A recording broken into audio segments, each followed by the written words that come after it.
En aquel tiempo se acercaron los fariseos y le preguntaron a Jesús para ponerlo a prueba.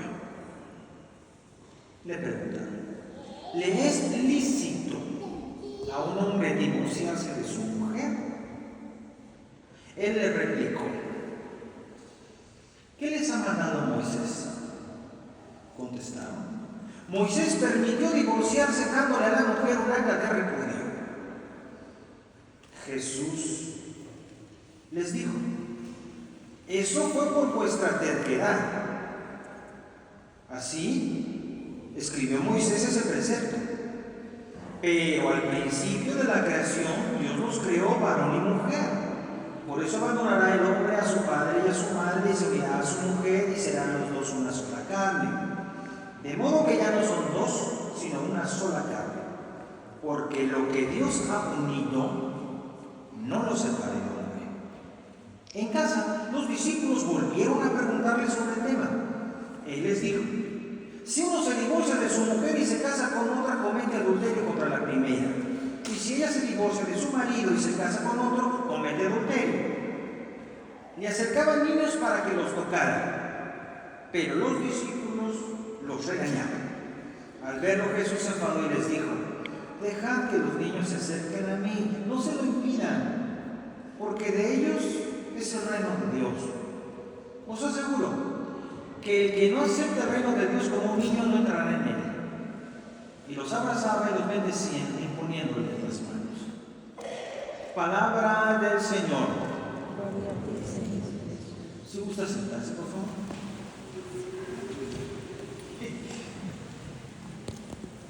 Ya lo caché. Y tengo una buena noticia y una mala. No tiene nada que ver con lo que está pasando en el Evangelio. No, pues nada que ver con eso. Lo que Dios ha unido, no lo separe el hombre, ni la mujer. Dos preguntas salen de inmediato. ¿Qué es lo que Dios ha unido? ¿A quién Dios ha unido? Porque hay que pensar que Dios está uniendo un montón de uniones que son en muchos casos arreglos familiares. Eso no lo unió Dios. ¿O usted cree que Dios anda uniendo caprichos de jovencitos y hasta a veces embarazos no deseados? Son Dios, eso lo unimos nosotros. Nadie debe estar en contra de lo que Dios une, eso está clarísimo. Nadie puede separarlo. La cuestión es: ¿qué es lo que Dios une? ¿Cuándo es Dios el que une? ¿Qué da la garantía de eso? Tenemos el termómetro con el cual podemos medir y asegurarnos de que Dios unió a tales personas y a tales no. Por eso, queridos amigos, amigas, creo que si la Iglesia milenariamente ha sostenido que un sacramento no es un efecto físico que Dios provoque, con el cual irrumpe en la historia de un varón y una mujer sufriendo su decisión, su voluntad, su carácter, su temperamento. No. El matrimonio es un sacramento, al menos para nosotros católicos sí, que significa algo más que puramente una acción física y automáticamente de parte de Dios. Ejemplo: si Sáscaras de los de Óstica, así llamaba mi tía, mi tía Sáscaras de los de Óstica se casó con mi tío Pánfilo. Ella seguirá siendo enojona, seguirá siendo la hija de tales padres, mis abuelitos. Así como Pánfilo, no por casarse dejará de tener la adrenalina que tiene, ni las hormonas que tiene, las podrá dejar. El uno y el otro seguirán siendo lo que son. Y ninguna unión automáticamente anulará eso. Por eso, hermanos, lo primero que hay que aclarar es que cuando Jesús está hablando, no está hablando del sacramento del matrimonio, que no existía aún. Este existe a partir del siglo XVI. Concilio de Trento, 1547, Constitución de Infinius. Por vez primera, la Iglesia Católica señala el matrimonio con las características que conocemos nosotros. Imagínense dice 16 siglos sin eso, la iglesia vivió. ¿Qué? ¿Todos están en el infierno? Bueno, la Virgen María no se casó, ella no se casó, está en el infierno también.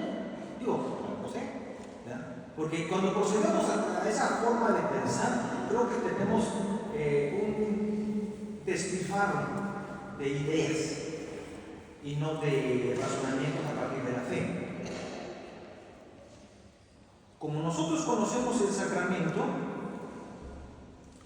Jesús no lo conoció.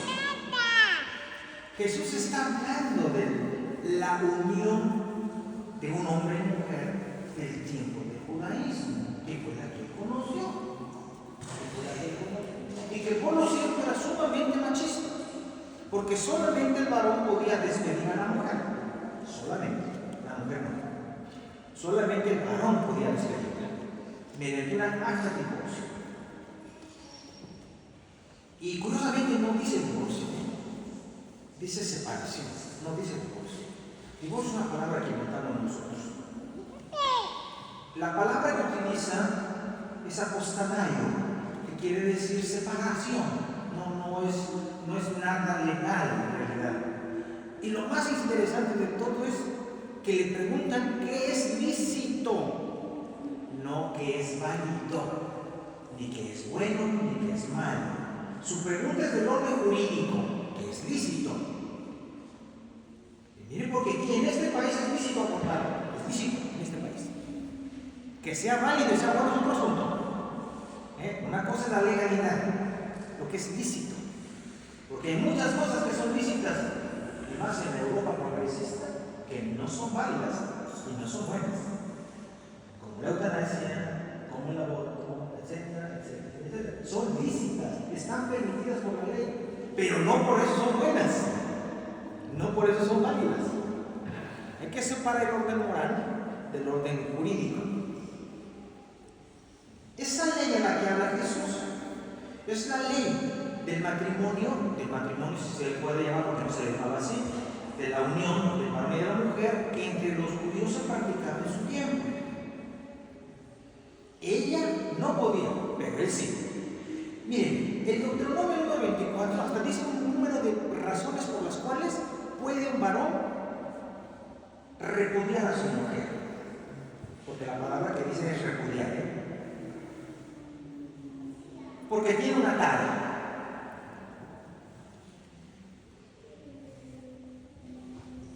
Porque fue vista con otra persona. Vista, no dice más. Porque no garantiza la comida adecuada.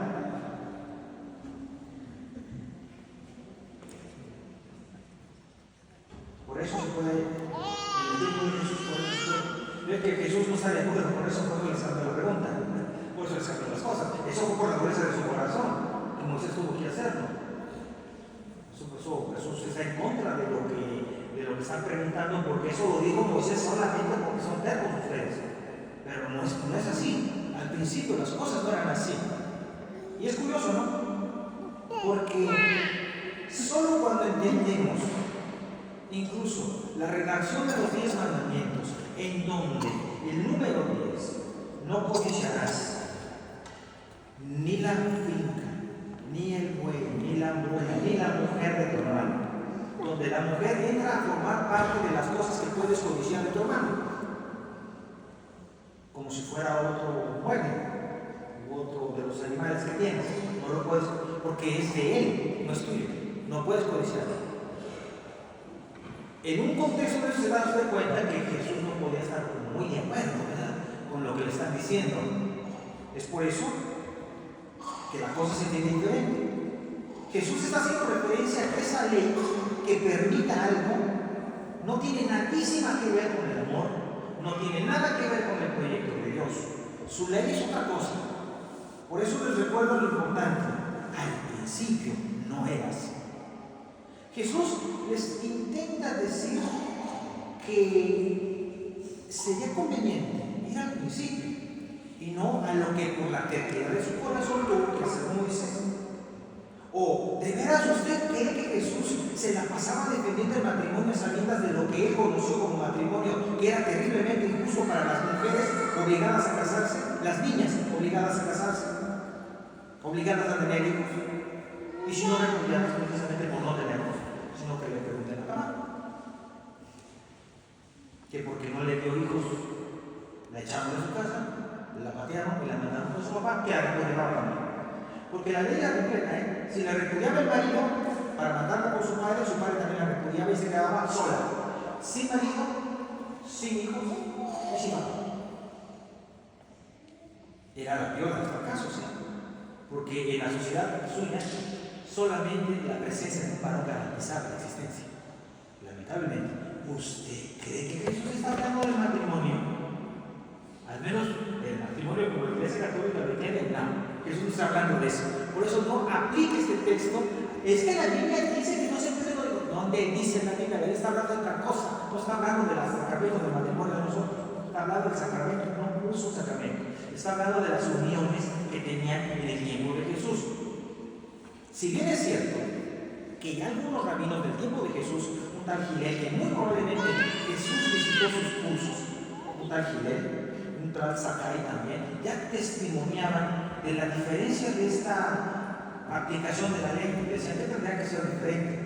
No era Jesús el único que ya decía, no, como que la ley esta que puso Moisés fue un remedio para un problema, pero que deberíamos ir al origen de la ley. El origen de la ley es en Dios, que Dios hizo las personas para que se amen, y si Él las une, no las separa nadie, ni una ley.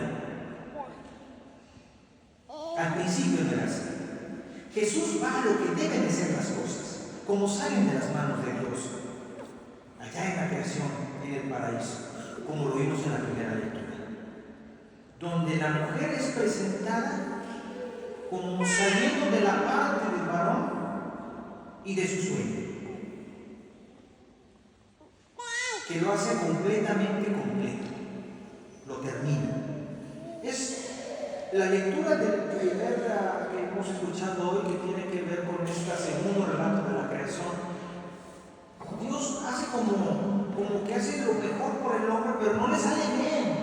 No le sale bien, porque tiene que constatar que el hombre estaba amargado y solo. Entonces viene la época del sueño, y lo guarda de los sueños hace una mujer de su costado, no costilla. Es su costado, de una parte. Y es interesante, porque hasta entonces la creación está terminada. O sea, como que la primera era para echar a perder las cosas y la segunda para la buena, ¿no? La primera hizo al hombre y la segunda hizo a la mujer, entonces ya salió bien el asunto. Ya salió completo, por lo menos. En la patria del paraíso, de donde salimos todos, Dios es el que une o separa. Y ese es el punto. Cuando Jesús sigue hablando, incluso a solas con sus discípulos, utiliza la terminología para decir matrimonio, que no es la terminología que nosotros usamos, pero Él habla de la ruptura de un contrato, no de una promesa de amor y fidelidad y responsabilidad. Se trata de la ruptura de un contrato. Con eso los salvados son felices. La mala noticia es esta, y que debemos estarle mucho a Jesús. El origen está lejos y hemos dejado al paraíso. Existen leyes civiles y eclesiásticas que hablan de todo menos de lo que Dios quería al principio. Al principio no era así. Es por la terquedad de su corazón. Y hoy nos diría lo mismo. La iglesia sabe que lo mejor es que las cosas sean como al principio, pero el hecho es que no es así. Y como me gusta decirlo, las leyes tienen que existir, pero no vienen de Dios. Esas no. Hoy Jesús nos recuerda que sea lo que sea, al principio no está la ley, al principio no está la obligación, al principio está la voluntad de Dios que une dos criaturas, y que de esas dos criaturas que están unidas por la voluntad de Dios, y ahí está el punto, lo que Dios unió, la voluntad de Dios que une, no mi papel, no el superpadre que me casó, no, lo que Dios une, lo que Dios une. Eso es lo que da la garantía. Es por eso que cuando Jesús insiste tanto en esa posibilidad de volver a pensar como era al principio, antes de que nosotros metiéramos nuestras leyes, como era salido de las manos de Dios, nosotros podríamos tener la confianza en que si viene de Dios, y no nos separa nadie. Y créanmelo, yo he sido testigo de personas que han querido separarse y no pudieron, porque viene de Dios, créanme. Cuando viene de Dios, viene de Dios. No es de tu voluntad, no es de tu voluntad. Ni se preocupe, si no viene de Dios, ni pasa nada. No viene de Dios, ni se preocupe. Porque si es el caso, Dios no está como uniendo y separando, como si fuera un juez. No. Dios está para unir a las personas, y lo más interesante que Jesús hace para que se pongan en la órbita de Dios, no en las leyes, en las aplicaciones institucionales de si se vale o no se vale, si es bueno, si se queda con la casa, porque como todo es paella, y esto, y sí, no, o sea, no es eso, esas son las leyes de nosotros. Pero lo que va Jesús es, ¿por qué no hacerlo como al principio? Pensando en la voluntad de Dios, que nos puso en el camino desde el principio y que fue el primero que nos unió. ¿Por qué no pensarlo más bien con eso? Y en vez de estarnos preocupando por si se puede o no se puede, si es válido o si es lícito o no es lícito, preguntarnos, ¿qué quiere Dios de esto? ¿Esto es lo que Dios quiere de nosotros? ¿Lo estamos haciendo como Dios quiere? ¿Para eso nos unió Dios? Ahí está la pregunta. Antes de ir con jueces y lo que sea, antes de ir incluso con instituciones religiosas que permiten la separación física, antes de todo eso, preguntarse, ¿es lo que Dios quiere? Y mejor, antes de que se case, no solo se pregunte, ¿tengo casa? ¿Tengo coche? Y en el mejor de los casos, vamos a tener hijos. Antes de preguntarse eso, pregúntese si es Dios el que pone la voluntad. Pregúntese eso que es de Dios. Porque miren, si no es de Dios, aunque la casa del Papa y 50,000 leyes, si no viene de Dios, eso no viene de Dios, eso no es de Dios, eso ni se separa, ya está separado. Por eso la Iglesia Católica sostiene que no hay divorcio, hay separación. Pero no hay una separación de algo que está unido, no, es una declaración de separación. Cuando la Iglesia propone que es posible anular un matrimonio, no dice divorcio. Hay una declaración que hace de que nunca hubo matrimonio. Eso es lo que hace la Iglesia. No es que permita que se separe, no. Lo que la Iglesia hace es, en estas condiciones, Dios no estuvo de acuerdo con eso. Nunca se casaron. Hicieron un teatrito bonito, una misa bonita, comieron carnitas y barbacoa, lo que quieran. Pero eso no fue matrimonio. Porque Dios no lo quería. El problema es que no se dieron cuenta en ese momento por no preguntarse. Pero no es que te permitan divorciar, te permiten declarar que lo que hiciste no fue un matrimonio. Fue un acto social bonito con aplausos, pero no fue un matrimonio. De entrada por eso, la pregunta que está más fuerte en todos nosotros está en eso. Es que Dios quiere lo que estamos viviendo y lo quiere como lo estamos viviendo. O si lo voy a hacer, Dios querrá que yo viva este amor con esta persona como todo lo que es de Dios. Y ahí está lo bueno. Todo lo que es de Dios no es por 3 días. Eso es la noticia. Todo lo que es de Dios no es por 3 días. Eso es para siempre. Lo que es de Dios es para siempre. Lo que es de Dios es para siempre. Por eso no es nada inventado por la Iglesia Católica. La Iglesia Católica no lo inventó. Por eso Jesús dice, vamos al principio. Vamos al principio. Cuando las cosas salieron de las manos de Dios y salieron para siempre. Eso es para siempre. Por eso, el problema que Dios tiene con nosotros, o que más bien nosotros tendríamos con Él, es tratar de descubrir si es su voluntad lo que estamos haciendo. Pero eso vale para todo, no nomás para el matrimonio, vale para los curas, vale para mi trabajo, vale para lo que estoy haciendo, vale para el pecado, vale para lo que estoy haciendo. Para decirme y preguntármelo, ¿es esto lo que Dios quiere de mí? ¿Es esto lo que Dios quiere que sea para mí, para siempre? o me voy a conformar con un ratito, entonces no viene de Dios. De pie, por favor.